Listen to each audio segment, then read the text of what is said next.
mini tornado came through the match where we had to actually like run out of the ring and like duck for cover because there was like sand and stuff getting kicked up. That was pretty wild.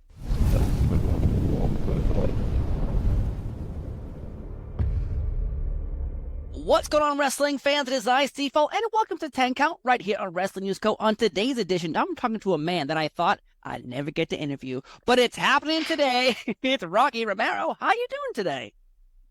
The elusive Rocky Romero. It feels like that. It feels like that. I feel like you've been dipping and dodging all my hard questions we're going to get answered today. I do.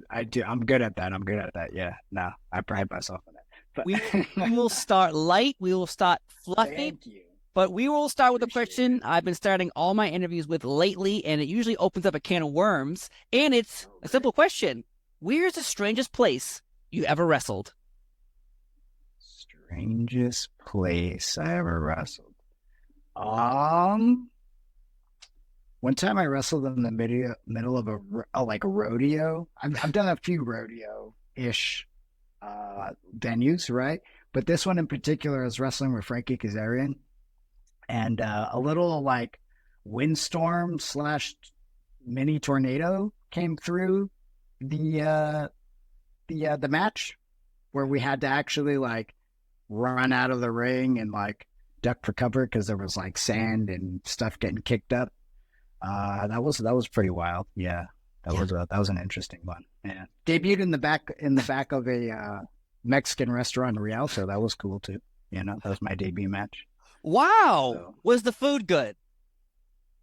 Everybody keeps asking me that, and I didn't try it. I had no idea. I couldn't eat. It was my debut match. There's no way. You'd be a little nervous, I'm imagining. For sure. But, usually after, you never know what the consequences are of eating spicy foods for each person. We're all different.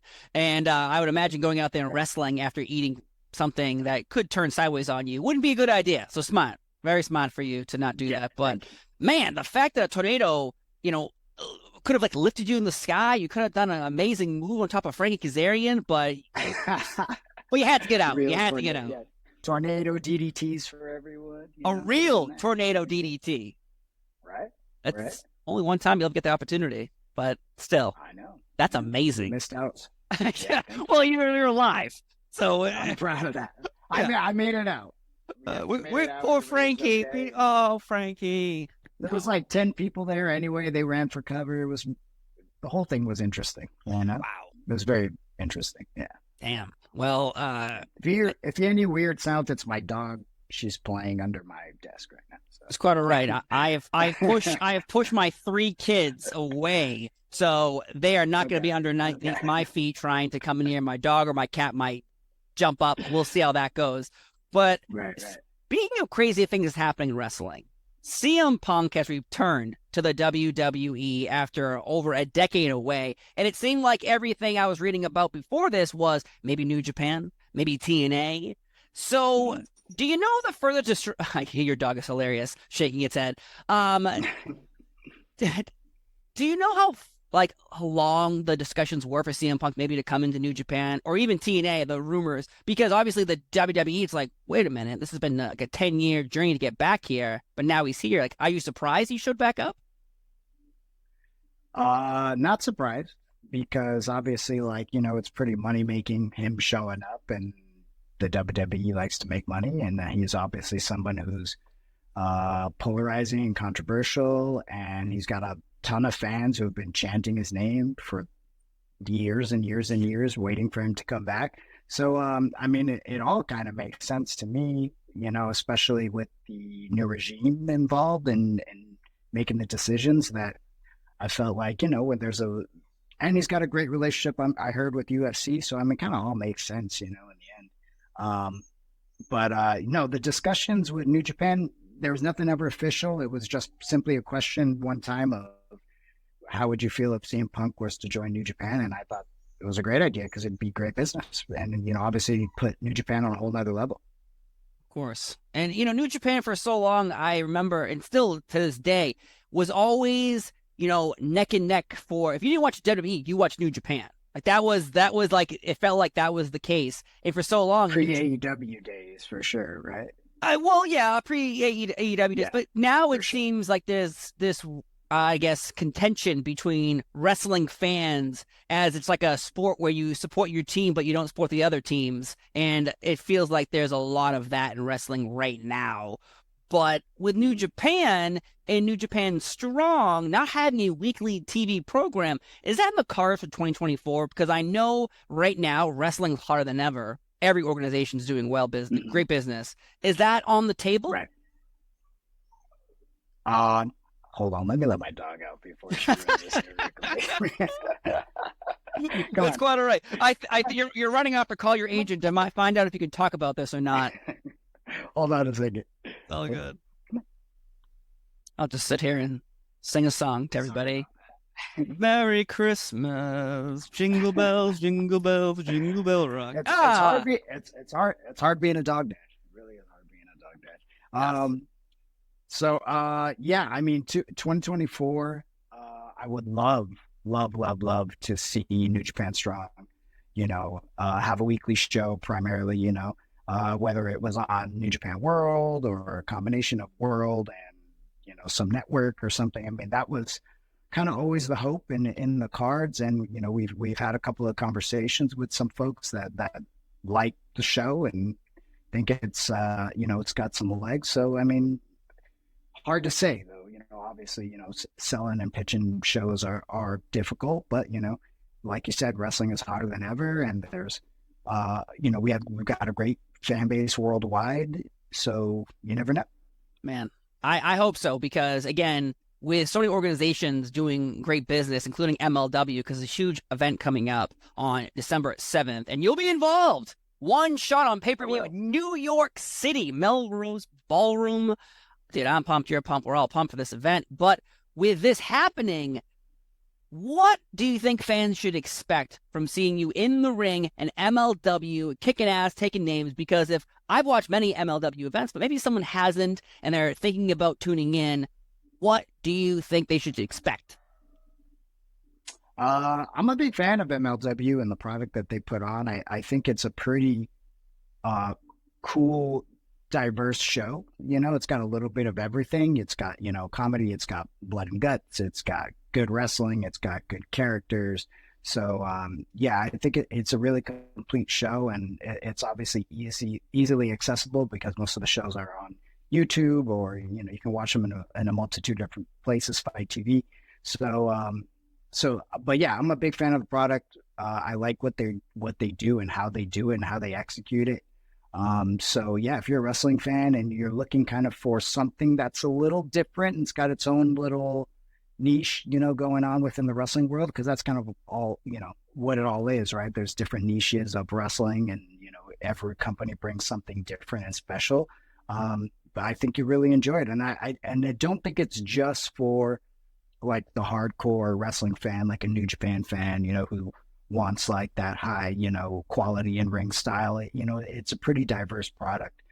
So recently MLW started working with CMLL and New Japan, together in this partnership. And so, yeah, I think the CML guys add a lot to the program, and I'll be going one-on-one against Masker Dorada.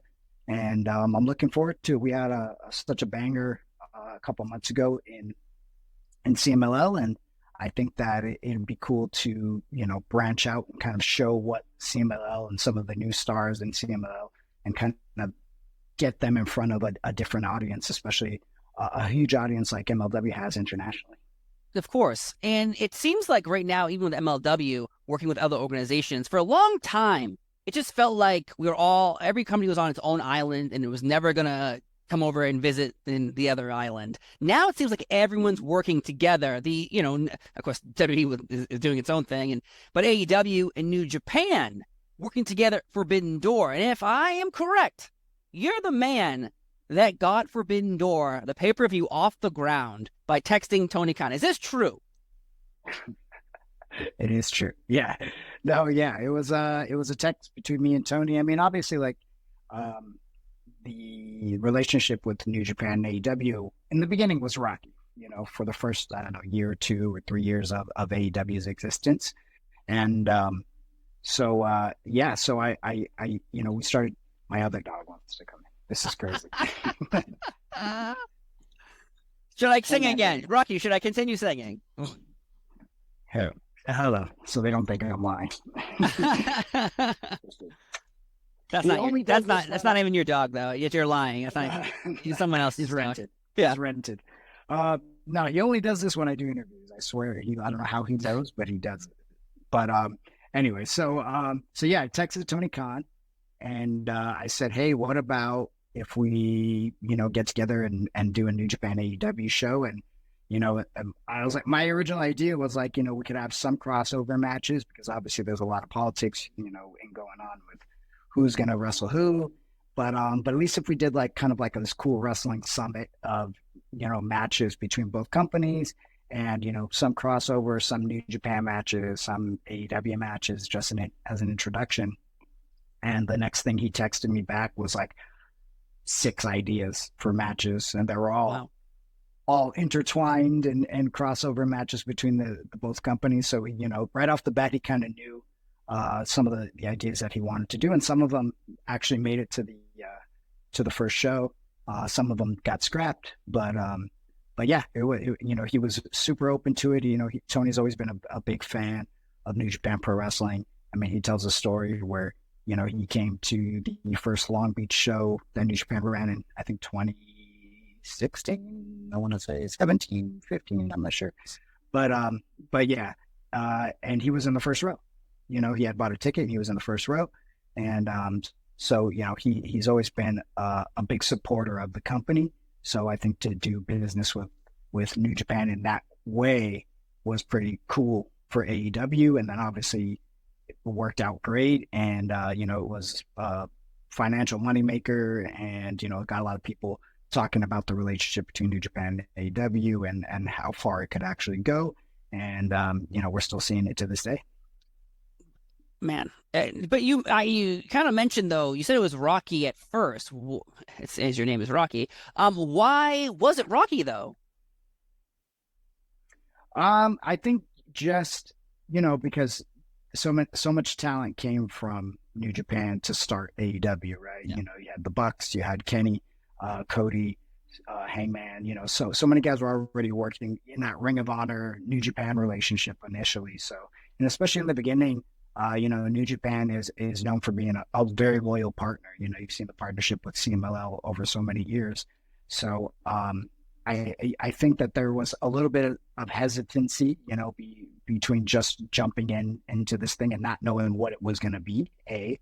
And then B, there was guys leaving one company to, join another company. So, that's always a little tricky. It's always going to be a little tricky, and especially not knowing Tony at the time and nobody knowing what Tony was about, obviously had a lot to do with that. But I mean, the Bucks and Kenny and Cody, they all were trying from the very start to keep the relationship strong with New Japan. And, so everybody kind of, we're all connected, right? So many years in New Japan together, Ring of Honor together. So like, it wasn't anything personal. It was just, and the powers that be at the time who were in charge of New Japan, I think were more than, hesitant for sure. So yeah, but I mean, time only tells, so like New Japan got to see what AEW was all about and what the product was all about, and working on very small kind of dipping our toe in the water, when it comes to, Moxley and Kenta working. And I think Nagata went over in the beginning, and just seeing how that all kind of worked out, and then, started to really build a good rapport between the both companies. And, when it felt like it was time, I sent the text, and, next thing Forbidden Door is like a yearly pay-per-view, so far. So far, so good. Yeah. Yeah. So far, so good. Though I think it was like last year, maybe the year before. I remember Nick Khan, who worked for the WWE, not Tony Khan, put out like this weird feeler that WWE wanted to work with New Japan. And then Tony Khan like went on TV, I think on Impact Wrestling, kind of was like, no, it's not happening. So like, I've always wondered, would the WWE ever work with New Japan? And like, how far along or ever were there discussions about working together? Ever? Not just a couple of years ago, but like ever. Oh, ever? I couldn't say. I'm sure there's been some conversations, down the line. I mean, both companies have been 50 plus years or 50 years, so it's like definitely they've worked together in the past, back in the day, but in the modern era, I don't really know. I couldn't say how far any conversations went. I wasn't a part of them, so I really don't know. Yeah, I couldn't say, but I'm sure something's happened. It always happens. Sure, it's wrestling. There's always conversations, so to be had. So I'm sure. But like I said, New Japan is a very loyal partner. They've always been that way. When they make partnerships, they try to see them all the way through to the very end. So I don't think it's necessarily such an easy transition from just working with AEW to WWE or vice versa. Right. I imagine it's like dating a girl, you're dating a man, you go from your partner, you go one partner to another. Seems a little odd, but maybe someday it'll happen. But, that was one of the weirdest things I remember last year. Like, what? Forbidden Door just happened. Wrestling. And now I'm seeing that WWE and New Japan are going to work together. Like, wait, what's happening here? Right. No, for sure. I mean, CM Punk is back in WWE. Anything can happen. It's professional wrestling. It is professional wrestling. And speaking of more professional wrestling, today, as we're talking right now, Mercedes Mone put out a video of her training once again. She's coming back from her injury. And where do you see her landing in the wrestling world? Because now that, let's bring up Cody Rhodes, Jay Cargill, CM Punk, Mercedes, aka Sasha Banks, but she is the first woman, really, I feel like, to come from the WWE and start doing amazing work with New Japan. So where do you see her landing when she actually is officially back in the ring? Wherever she wants. I mean, the world is her oyster. I mean, she's definitely the number one free agent in the world right now, and she's an amazing performer, great human being, super professional. She knows exactly what she wants to do. She's got great ideas, and she's just super talented in every way. So I feel like she can do whatever she wants at this moment, and I think whatever she decides to do is obviously going to be mega news. Of course, New Japan would love to work with her in some kind of way, in some kind of fashion. She's been such an integral part of last year and early this year. So I feel like, if she wanted to come back to New Japan and there was a deal to be made, I'm sure that New Japan would love to make it, and I would love to be involved if there's any way I could help out. And but yeah, we'd love to see her back in the New Japan ring. But I mean, she has so many choices. She really does. She can do whatever she wants to do, and probably get whatever she wants to get financially and probably creatively. So it's really up to her, and I'm just excited for her, and I'm glad that she's healthy and getting back into training. And I want to see, like everybody else, what her next step is. I'm a big fan. Yeah, 100%, huge fan. And what's crazy though is her entire audience followed her to New Japan, which is she has such a large, very dedicated. Large. Oh my Lord! About 3 years ago, I got to interview her, and it was about 12 minutes. They're like, you have 12 minutes. I'm like, okay, what an odd time, but we'll do it. And I loaded it. I hit, public. I walked away, came back. I was like, 40,000 views in like 15 minutes. What's happening here? Like, it was nuts. And so That's her awesome. coming to New Japan, obviously the money was there for merchandise, for NewJapanWorld.com. Like, there was obviously more incentive. She brought in more audience, more money, in which I was like, everyone was like, we have to tune into this match live on television when it happens against Kyrie. And it was incredible. It was a great match, but Kyrie ended up losing, unfortunately, but still, man, her dedicated audience. So I'm very excited to see what happens with her next. Yeah, don't cross. Don't ever tweet about her in a negative light. This putting it out there for everyone watching this. Don't do it. Just don't. If you want to do it, if she like steals your dog, like Rocky just stole someone's dog a second ago, don't do it. All right, you will be attacked in the streets. The stands will come after her. The stands will come after you. Yeah, yes, for sure. And she's involved with Hollywood, she's involved with movies, she's involved with Baby Mhm. Yoda. But the Iron Claw, this movie about the Von Erichs, is out and it's getting great reviews. And is there someone like a Mhm. wrestler or another family of performers in wrestling you think deserve a movie just like the Von Erichs got one? A movie. That's an interesting one. Honestly, I mean, like, I don't know. There's so many stories to tell in professional wrestling. I mean, nothing that comes off the top of my head, like, oh, that's a movie I have to see. I mean, I feel like there's so many good uh, professional wrestling movies, and some of the crazy characters that come out of this world. Um, I would even love to see like something like an Antonio Inoki movie, just because Yeah. I think he lived, a million lives basically. He has such an interesting story. Growing up after the war, moving to Brazil because for a better life, it became I think they worked in the sugarcane fields. I want to say some kind of fields, like at a young age, then getting scouted to come back to Japan, and then turning around, becoming a senator, and doing all this stuff for world peace, and having an event in North Korea. I mean, like it's just such a crazy story. It's like Forrest Gump. It's this man that just did like all these different amazing things, and you can't believe that it's real.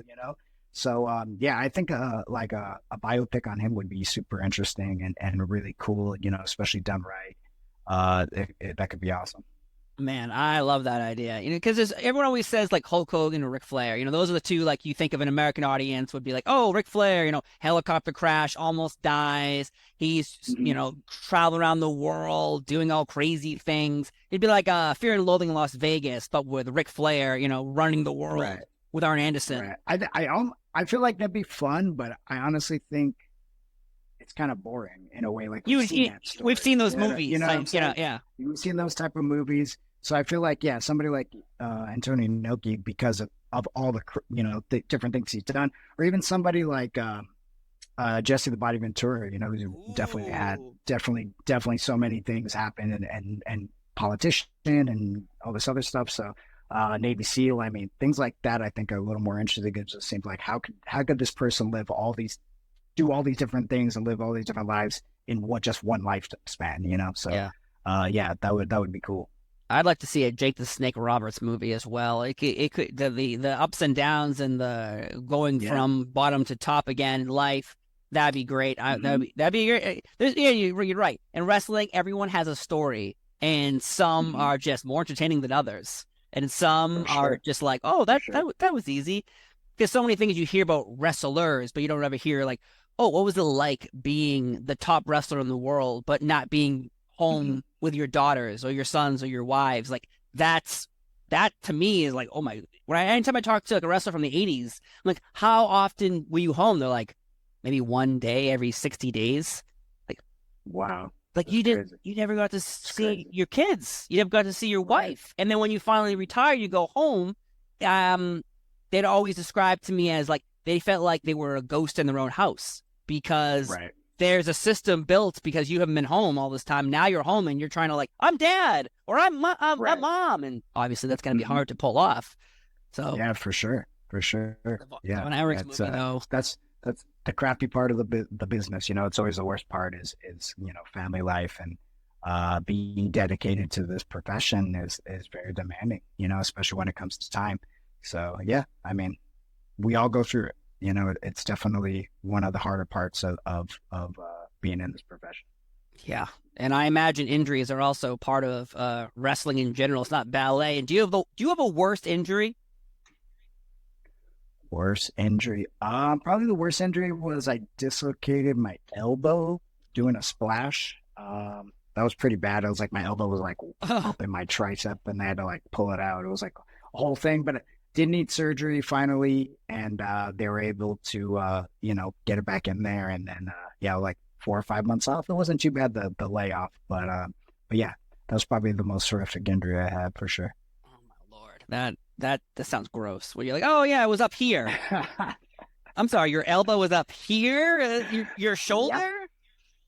Yeah, it was up in the tricep. It was wild. It was a very wild day. Yeah. With wrestling, though, I think even with AEW starting, everyone thought that they brought it up, health insurance in wrestling. Do you think there ever will be some sort of benefit package in wrestling, at least within certain companies? Because obviously certain small companies can't afford to have insurance for certain wrestlers. But like, do you ever see in the future this being a possibility? Because it is a toll on your body, where even wrestlers years later are suing other companies because the concussion protocol was not a thing in the 70s, 80s, and 90s, and obviously in today it's so different. Like, Right. do you think that we can develop that, or is that's asking for too much for wrestlers?